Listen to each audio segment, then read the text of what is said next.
তো কেমন আছো তোমার ভাই? অনেকদিন পর আজ আমার চ্যানেলে, ঠিক আছে। আর ভাই সত্যি কথা বলতে গেলে ভাই, যেমন খেলা হচ্ছে T20 ওয়ার্ল্ড কাপ, মানে T20 এমনি ম্যাচ শ্রীলঙ্কার সাথে সিরিজটা চলছে, আমরা যে দেখেছি 3টে ম্যাচের মধ্যে 3টে ম্যাচই জিতেছি। বাট আগে 2টো ম্যাচে আমি তেমন কথা বলিনি, বাট কথা বলার মতন ছিল। তো ভাই আজকের ম্যাচে যেমন হচ্ছে ভাই, সূর্যকুমার যাদব ভাই ক্যাপ্টেনশিপ দিয়েছে ভাই।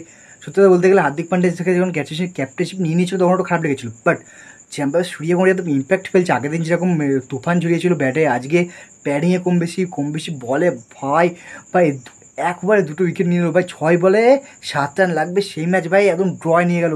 পরপর 2টো উইকেট, হ্যাট্রিক চান্স, জাস্ট একবার ভাবো ভাই। যেখানে আমাদের কোনো বলার চলছে না, আমাদের ব্যাটসম্যানগুলো যে বলিং করছে ভাই, সবাই আমাদের এখন পুরো T20 হয়ে গেছে। আমাদের পুরো ইন্ডিয়ান টিম এখন ওয়েস্ট ইন্ডিজের মতন একদম অলরাউন্ডার, পুরো টিম অলরাউন্ডার হয়ে গেছে। সবাই ব্যাট ধরছে, সবাই বল করছে ভাই। সত্যি বলতে গেলে আজ রিঙ্কু সিং আর সূর্যকুমার যাদব মিলে যা খেলা দেখালো ভাই, দুজনে বলে সুপার ওভারের মধ্যে যা সূর্যকুমার যাদব বসে যা উইকেট নিল, ও লাস্টে একদম চুমে, একদম চুমে। সত্যি কথা বলতে গেলে ভাই মারাত্মক লেগেছে, মারাত্মক লেগেছে। যা মজা পাচ্ছি খেলা দেখে, জাস্ট ভাবো একবার আমাদের সূর্যকুমার দেব যে উইকেট নিয়ে চলে যাচ্ছে। হ্যাঁ, সুপার ওভারে এসে 2টো উইকেট নিয়ে গেল, ভাবো একবার ভাই।